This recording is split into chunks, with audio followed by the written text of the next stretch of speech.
Marie and I returned to Kenya, Africa on another scavenger hunt to photograph the beautiful, elusive animals. Our driver Kashu drove us to the David Sheldrick Wildlife Orphanage to see the elephants that were orphaned by poachers. Welcome to the David Sheldrick Wildlife Trust Orphans Project. Raising orphaned elephants and rhinos is a long-term project and as a result a substantial financial commitment.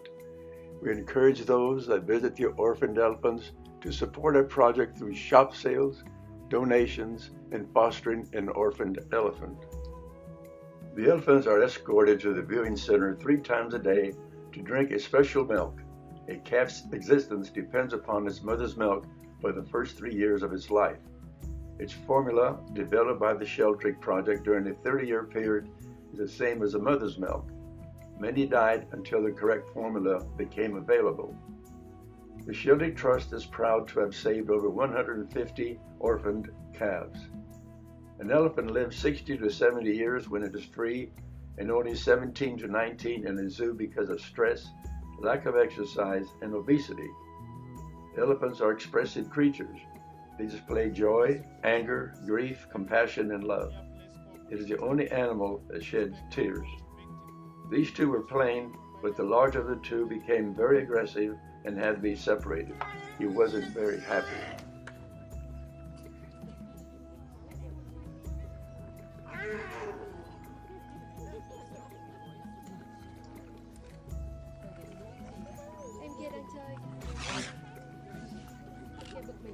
This young calf answered with a roar. Once the elephants drank their milk, they rolled on the sand and scraped the insects off their bodies and showered their backs to protect their skin from the sun.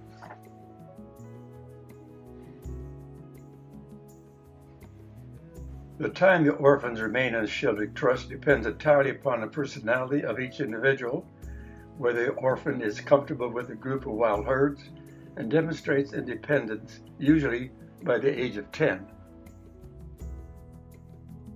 We fostered 2 young orphans for a year, and then went to feed the giraffes and to see the blind rhinoceros that lives on the grounds.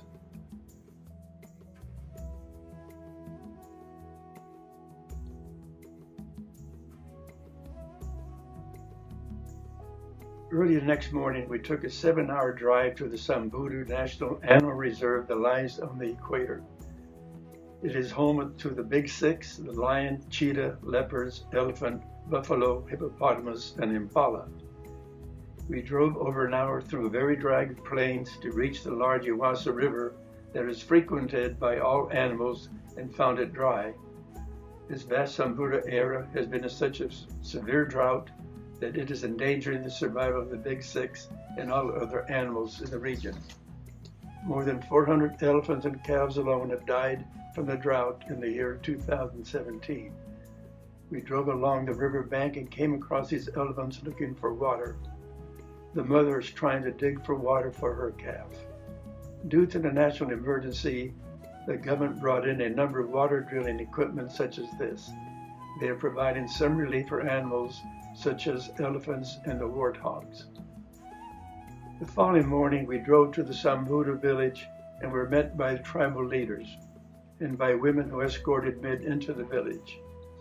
The Maasai wear red colors because they believe the color red frightens the lions. It was evident that the village was a poor environment. The homes were built by women with no help from the men.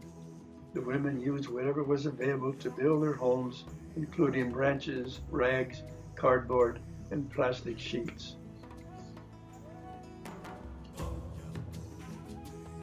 This elderly woman built her home many years ago and provides her with the security that she requires. Marie was then taken into this home to capture the kitchen and living space. It was too dark to capture a photograph. Meanwhile, these men were proud to demonstrate how they start a fire for cooking purposes. We walked on to the fence made of acacia thorns where their 42 cattle are kept at night to protect them from predators.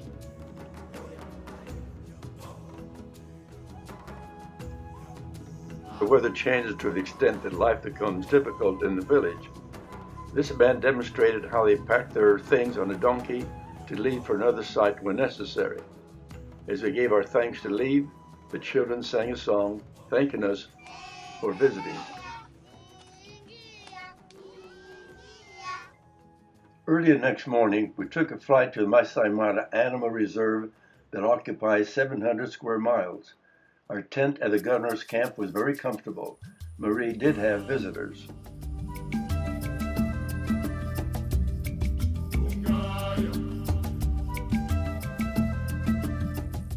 We went on an animal hunt in the afternoon, to stop a moment to watch a group from the neighboring camp play volleyball. We then drove a long distance with no sight of animals until we came across the zebra at their water hole. Later, as we were returning to our camp, we photographed the pelican, the beautiful lilac-breasted roller, and the feisty saddle-billed stork.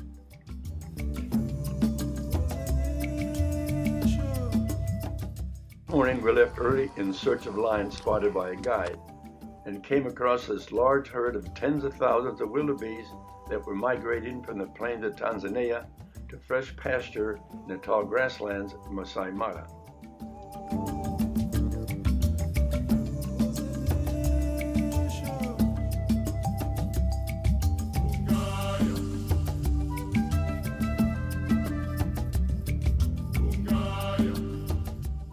Moving on, the small herd of elephants walked past us with a 4-week-old calf that has yet to learn what to do with its trunk. Later, we began to drive down a long, steep hill and stopped midway. There, in the dry riverbed below, were 3 lions resting. 2 of the lions then rose and walked very closely past our Land Rover, watching us continually as they walked to climb the hill. Once there, 2 lions kept a close watch on us directly above us.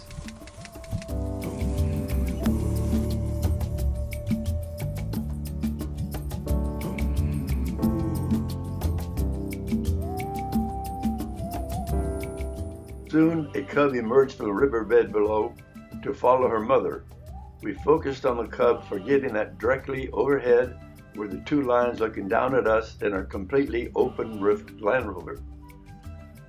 The mother eventually turned her attention to her cub that was having difficulty climbing the hill.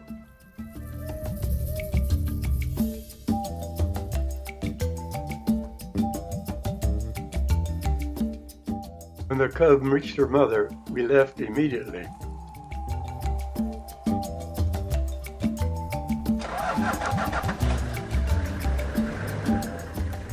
Returning to our camp, we came across a small group of elephants and decided to drive ahead to photograph them. As the elephants approached us, the matriarch came toward us and stopped the others by scraping her left leg. She then came directly before us and stood motionless, watching us for a long 5 minutes. She became satisfied, she wiggled her ears, and the others moved on. One passed so closely to us that her body scraped the rear of our Land Rover.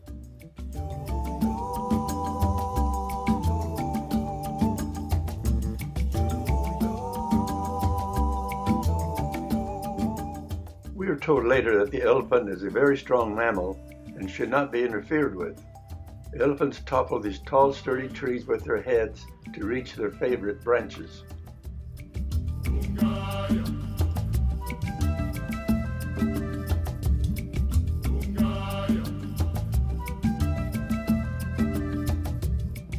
The following morning, we visited the Masai Mara village. We were greeted by the Masai chief, followed by a group of Maasai who jumped for us and then performed the caterpillar walk.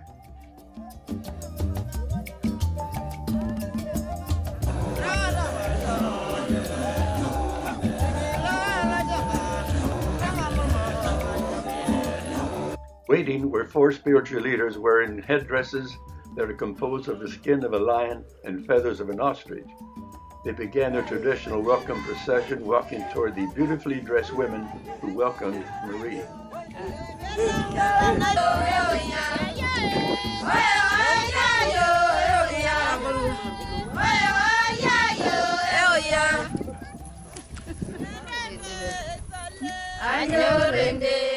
I sat with two spiritual leaders that surprised me when they said they are worried that President Trump would push the button.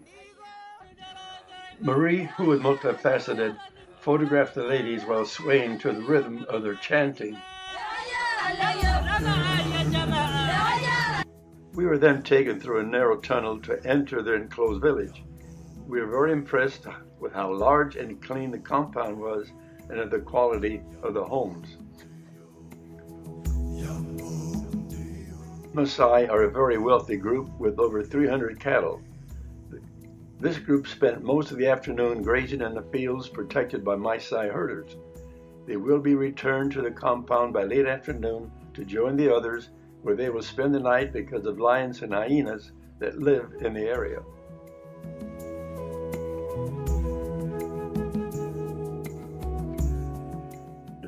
One Maasai warrior told us that the average male drinks about a quart of milk and a quart of cow's blood every day.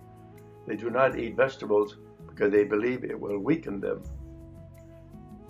Cattle are sold for beads, clothing, grains, and for uniforms and school fees for their children.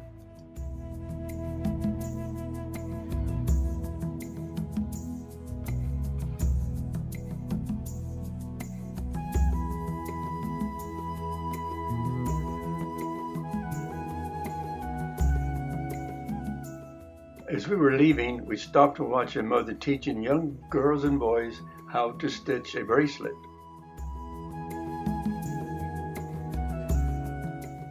Our guide then led us to a sacred site outside of the compound to watch their spiritual leader prepare a special drink that is said to cure a variety of ills. The potion is composed of cow's milk, the head, neck, and legs of a rodent, herbs, and cattle's blood. The mixture is agitated until all the ingredients become pulverized. Then blood from the cattle is added. It is mixed a little, filtered, and poured. Cashew drank a cup. We turned down his offer several times to sample it. He drank a second cup and didn't feel very well that evening. The spiritual leader drank to our health. We thanked him and left in search of other animals. We were fortunate to spot an elusive leopard in the distance entering a large wooded area. We followed and waited over an hour when she suddenly walked past us and picked up a large impala that she had killed earlier. She carried it deeper in the sheltered area to protect it from predators. We left to not disturb her.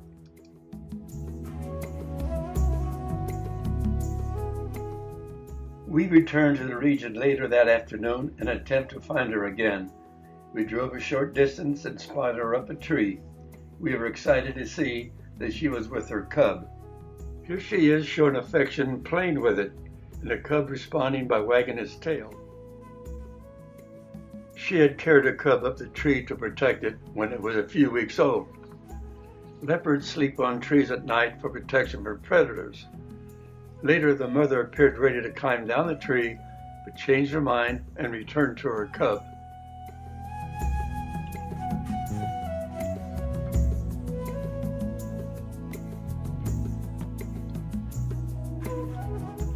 At the top of the tree is where she carried the 100-pound impala. This day was a very successful scavenger hunt.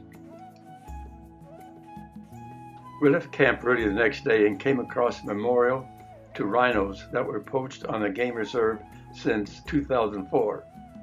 In the black market, the Vietnamese pay as much as $300,000 US for a horn because they believe that the ground powder of the horn cures cancer and for some hangovers. The cancer death rate in Vietnam is 73%, one of the largest rates in the world. The Vietnamese pay $35,000 for a dose of the carotene powder. It is more expensive than cocaine.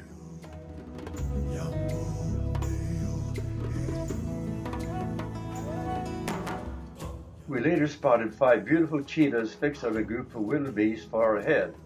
They paused for a good stretch before approaching their prey very carefully.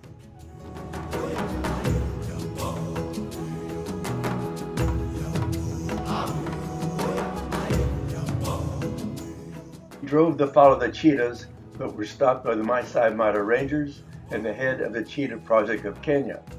They said that it is illegal to come close to the cheetahs while they are hunting. They went on to say that violators of a hunt are fined $200 with all cameras confiscated.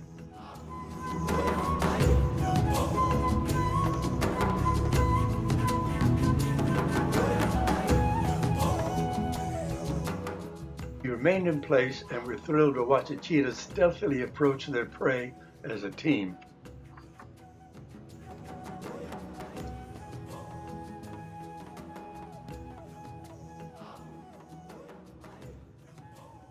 The leader of the cheetah began the advance.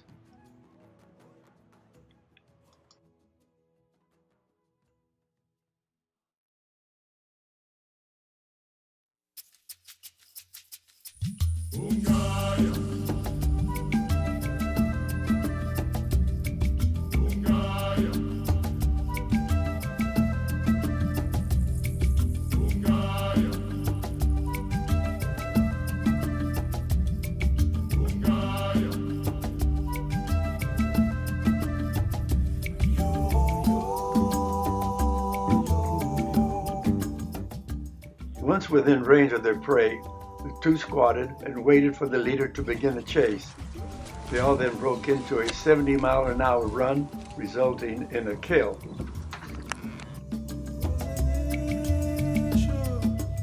We returned to the site the next morning and found that the cheetahs had eaten the wildebeest and left the skeleton remains. Voracious hyenas were eating the remains, with about 50 vultures anxiously surrounding them. The wildebeest on the hill lost a part of his harem. The vultures fought each other for a good position.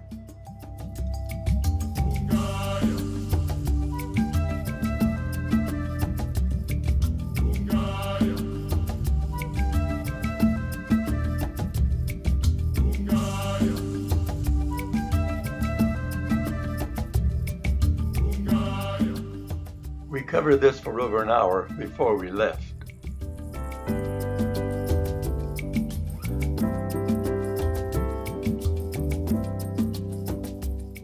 The hyenas with full tummies carried the remaining carcass away from the vultures.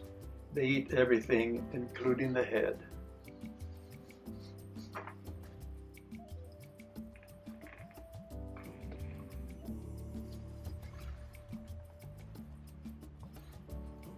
We searched the area looking for the 5 cheetahs and found them sleeping about 2 miles from the site of the kill.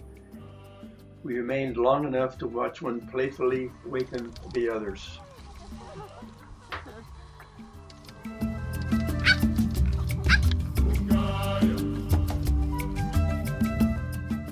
During our last day in Kenya, we followed a group of zebras that were heading to the Maya River. As we approached the riverbank, we came across a very unusual sight in the Mara. There were 82 hippopotamuses together. In our previous 4 trips to Kenya, the most that we have ever seen of the hippopotamus as a group were 18. This is also the first time that we have seen more than 3 out of the water at one time. More people are killed by the hippopotamus than by any other animal.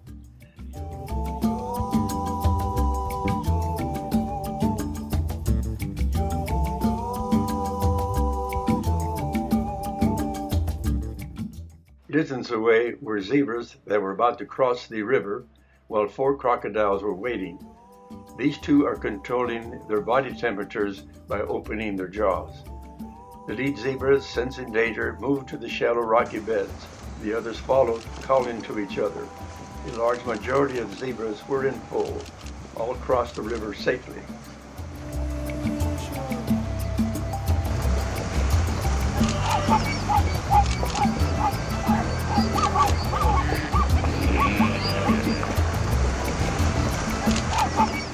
We returned to our campsite as 2 very pleased scavengers, and were surprised to see that various animal and fowl species, such as the giraffe, the warthogs,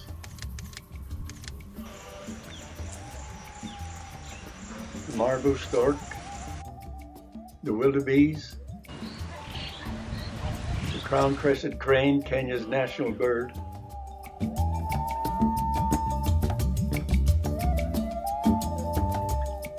and zebras playing were enjoying our camp's water hole.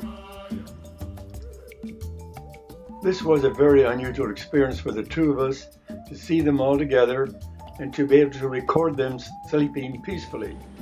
If our world's different human species, colors, and beliefs lived as peacefully as the members of the animal world do, this world would be the paradise that it was intended to be.